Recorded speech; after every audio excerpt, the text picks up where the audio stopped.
স্বর্ণলতার জন্ম ১৯৫৪ সালের ৬ অক্টোবর গোপালগঞ্জ জেলার কোটালীপাড়া উপজেলার সোনাইলবাড়ি গ্রামে। কৃষক বাবা নিশিকান্ত ফুলিয়া ও মা মারিয়া ফুলিয়ার ৭ সন্তানের মধ্যে তিনি পঞ্চম। এই দুটি বাক্য আমরা ইংরেজিতে লিখতে যাচ্ছি। প্রথমে লক্ষ্য করি, স্বর্ণলতার জন্ম ১৯৫৪ সালের ৬ অক্টোবর। কারো জন্ম এই অর্থে আমরা সবসময় ওয়াজ বর্ন ব্যবহার করে থাকি। স্বর্ণলতা ওয়াজ বর্ন।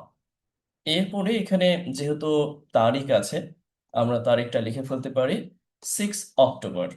এরপরে এই সালটা কমা দিয়ে বসিয়ে দিলেই হয়। চাইলে আপনি অন্যভাবে লিখতে পারবেন, কোনো সমস্যা নেই। এখন আমরা এই গোপালগঞ্জ জেলার কোটালীপাড়া উপজেলার সোনাইলবাড়ি গ্রামে এই অংশটা ফ্রেজ আকারে এখানে বসিয়ে দেব। এখানে বেশ কিছু ব্যাপার আছে।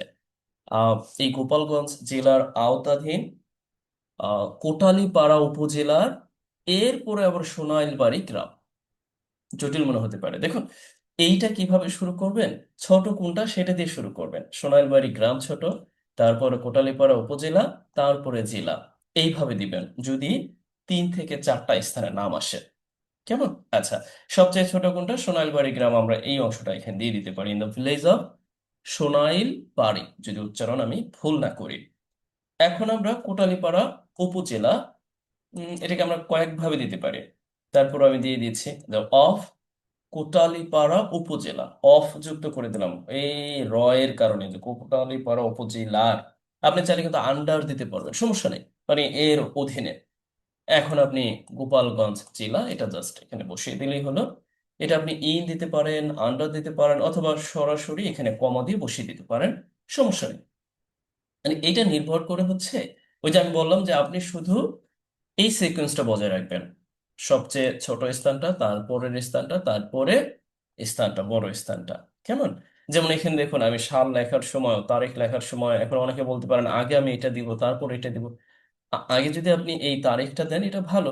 এতে করে আরো, মানে, আবার অনেকে বলতে পারেন বর্ণের পর তো ইন হয়। কেমনে কি? আচ্ছা, আপনি যদি চান যে বর্ন ইন এরপরে এই সালটা দেন, সমস্যা নেই। এখানে আমি বর্ন অন দেওয়ার মানে এই না যে বর্ণের পর অন বসেছে, এটা বসেছে এই যে যে নামটা আছে, তারিখটা, তার উপর ভিত্তি করে। আমরা অনেক সময় এই বিষয়গুলোকে একটু এলোমেলো করে ফেলি, যে নির্দিষ্ট অর্থে বর্ন ইন হবে, বর্ন ইন হবে, এরকম না।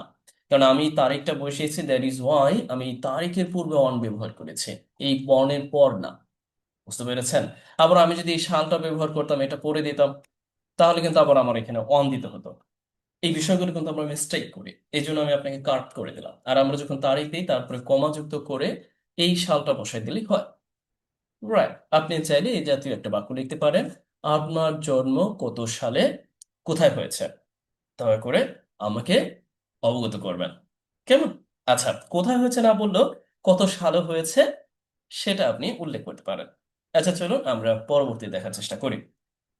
কৃষক বাবা নিশিকান্ত ফুলিয়া ও মা মারিয়া ফুলিয়ার 7 সন্তানের মধ্যে তিনি হচ্ছেন পঞ্চম।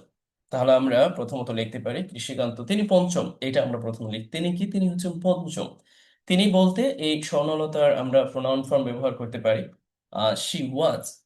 আর পঞ্চম অর্থে ফিফথ। এমন আমরা বলি না যে আপনি কততম আপনাদের পরিবারের বা ভাই বোনদের মধ্যে, তখন কিন্তু বলতে পারেন যে এইটা। আপনি এখানে আই বসাবেন, এখানে এম বসাবেন, তারপরে আপনার পজিশনটা বসিয়ে দিবেন ফিফথ, মানে পঞ্চম। অর ফোর মানে চতুর্থ।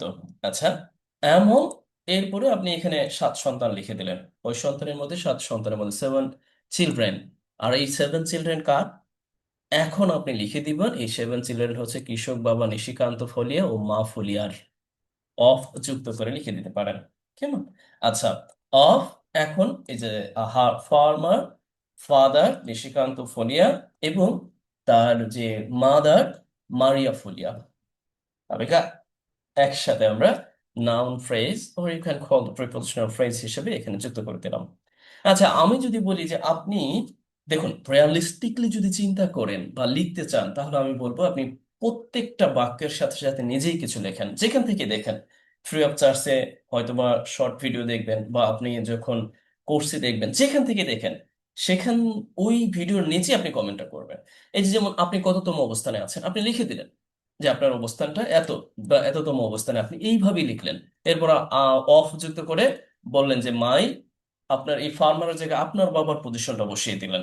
তারপরে বলে দিলেন এই জায়গায় যে কি আপনার বাবার নামটা এখানে বসে দিলেন, আপনার মায়ের নামটা। আচ্ছা, এটা কি খুব বেশি জটিল? আপনি বাক্য দেখে দেখে বাক্য লিখবেন। আমি সব সময় এটা আপনাকে বলে থাকি। আশা করছি আপনি নিয়মিত প্র্যাকটিস এবং বাড়ির কাজ করে আপনি আপনার কাঙ্ক্ষিত লক্ষ্যে পৌঁছাতে পারবেন।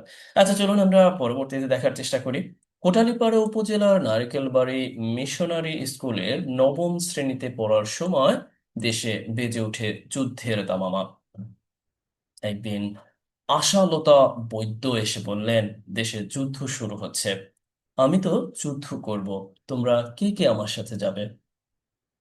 দেখছেন কত বড়, মানে কত গুরুত্বপূর্ণ বাক্য, একবার চিন্তা করতে পারেন। আচ্ছা, চলুন আমরা ইংরেজিতে লিখতে পারি। কোটালীপাড়া উপজেলার নারকেলবাড়ি মিশনারি স্কুলের নবম শ্রেণীতে পড়ার সময়, লক্ষ্য করুন, এই হচ্ছে একটা অংশ। আর দেশে যুদ্ধের দামামা বেজে উঠলো, বা যুদ্ধের মানে দেশে বেজে উঠে যুদ্ধের দামামা, একই কথা। দেখুন এখানে দুটো ব্যাপার, একটা পড়ার সময় আর একটা হচ্ছে যুদ্ধের দামামা। এখন এই পড়ার সময় কার? পড়ার সময়টা কিন্তু এই স্বর্ণলতার। এই জন্য এই অংশটা আমরা কনজাংশন ওয়াইল যুক্ত করে লিখতে পারি। সময় নির্দেশ করতে কোনো একটা কাজ চলমান, এই অর্থে ওয়াইল দিয়ে আমরা লিখে ফেলতে পারি যে ওয়াইল শি ওয়াজ স্টাডিং। এবং কোথায় পড়াশোনা করতেছিল? এই নারিকেল বাড়ি মিশনারি স্কুলে। সেটা আবার কোটালীপাড়া উপজেলায়। আমি বলেছি ছোট স্থানটা আগে দিবেন কয়েকটা স্থান হলে। তাহলে আমরা প্রথমে লিখে ফেলতে পারি যে পড়ার সময়, তার মানে শি ওয়াজ স্টাডিং। এখন কোথায় সেটা? এই মিশনারি স্কুলের নামটা এখানে দিয়ে দিবেন যে ইন ক্লাস 9, এরপরে মিশনারি স্কুল এখানে দিয়ে দিলেন যে অ্যাট নারকেলবাড়ি মিশনারি স্কুল। এরপরে আপনি কোটালীপাড়া এই অংশটা বসিয়ে দিলেন অফ যুক্ত করে। কোটালীপাড়া উপজেলা, আমি কিন্তু বলেছি আপনি চাইলে আন্ডার দিতে পারবেন, বাট অফ এখানে অ্যাপ্রোপ্রিয়েট। দেখুন ছোট ছোট স্থান, প্রথমে ক্লাস 9, স্থান নির্দেশ করেছে ক্লাস 9-এ। তারপরে হচ্ছে এই যে মিশনারি স্কুল, এরপর অফ যুক্ত করে আমরা কোটালীপাড়া উপজেলা বসিয়ে দিলাম।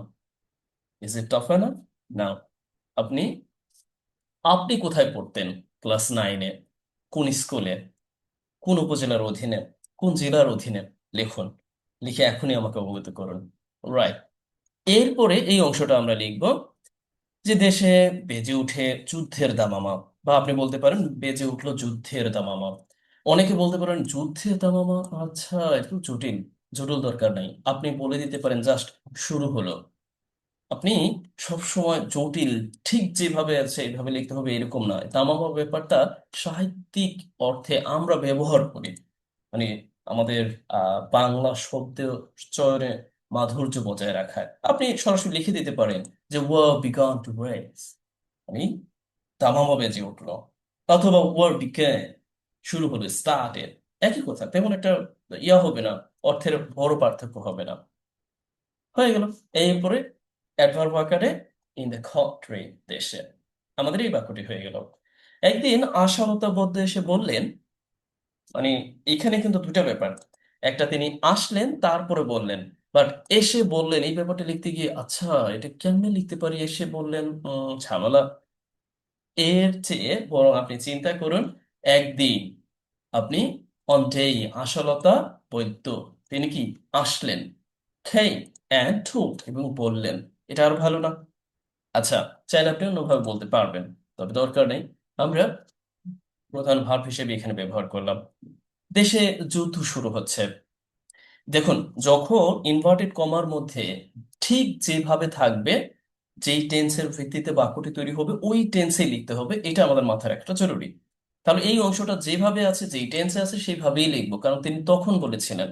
আমরা এখানে লিখে দিতে পারি ইনভার্টেড কমা দিয়ে war is going to start the country, দেশে যুদ্ধ শুরু হতে চলছে। এরপরে আমি তো যুদ্ধ করব, তাহলে এই অংশটা আমরা এখানে বসাই দিতে পারি। আমি তো, এখন বলতে পারেন আমি তো, দরকার নাই আমি যুদ্ধ করবো, আপনি সহজভাবে লিখুন।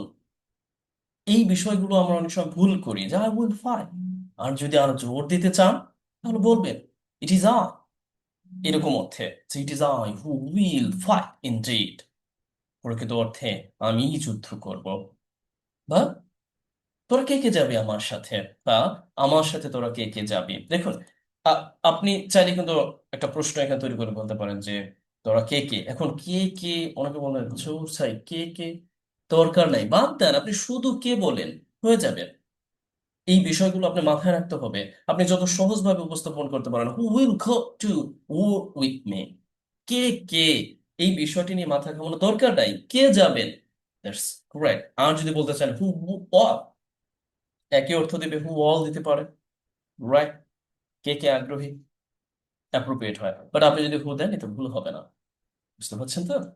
আচ্ছা, এখন আপনি কি এই জাতীয় বাক্য তৈরি করতে পারবেন না? আপনি বলবেন এরকম ভাবে আপনার বন্ধুর কথা, একদিন আমার বন্ধু আসলেন এবং বললেন, আজ আমরা খেলতে যাব, ফুটবল খেলতে যাব, আমি নিজেও খেলবো, তোরা কে কে যাবি।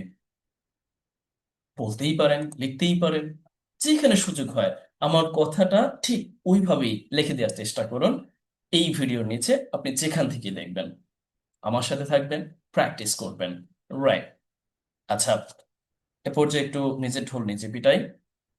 যারা কোর্সে ভর্তি হতে চান, দয়া করে অবগত করবেন, আপনি বিস্তারিত কমেন্টেই পাবেন আমাদের লাইভ ক্লাস। এবং লাইভ ক্লাসটা হবে অনেকটা সলিউশনের মতো করে, যে কোনো প্রশ্নের উত্তর দেওয়া হবে সাপ্তাহিক ক্লাস বেসিসে। সপ্তাহে 3টা ক্লাস, ইতিমধ্যে অনেকেই জানেন, বিস্তারিত কমেন্টে দেখে নেবেন। আর এই সমস্ত ভিডিও আপনি রেকর্ডেড সাজানো পিডিএফ সহ পাবেন। আচ্ছা চলো আমরা পরবর্তী দেখতে পারি। এ পর্যায়ে আপনাদের জন্য বাড়ির কাজ।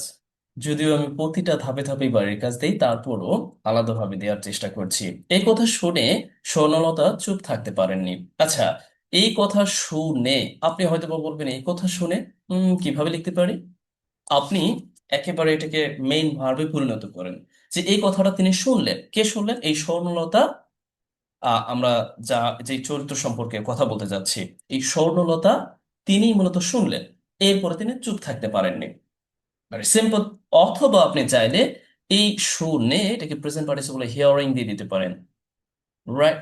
আচ্ছা, এক কথায়, in words of one syllable or in word, এক কথায় তিনি রাজি হয়ে গেলেন। সুন্দর না? আপনি পারবেন না? আশালতা বৈদ্যর সাথে যুদ্ধে ট্রেনিং নেওয়ার আগে, তার মানে বিফোর টেকিং ট্রেনিং, তারপরে উইথ আশালতা বৈদ্য ট্রেনিং। আচ্ছা আমি বলে দিচ্ছি কেন, এটা তো আপনার জন্য বাড়ির কাজ। সহপাঠীরা, সহপাঠী বন্ধুরা মিলে এক এলাকায় ঘুরতেন, মানে এই কাজটি করার আগে তারা এলাকায় ঘুরতেন, ঘোরা অর্থে ঘুরতেন।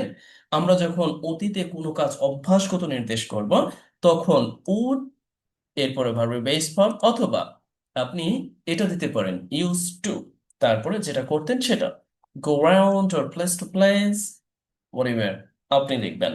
আর মহিলা মুক্তিযোদ্ধা জোগাড় করতেন। দেখুন, যেহেতু অভ্যাস বোঝাচ্ছে, এখানে আমি উড গো লিখেছি, এখানে আমরা ইউজ টু লিখেছি, দুইটাই একই অর্থ দেয়। আশা করছি বুঝতে পেরেছেন। ইউজ টুগেদার, এরপরে এই উমেন ফ্রিডম ফাইটার্স।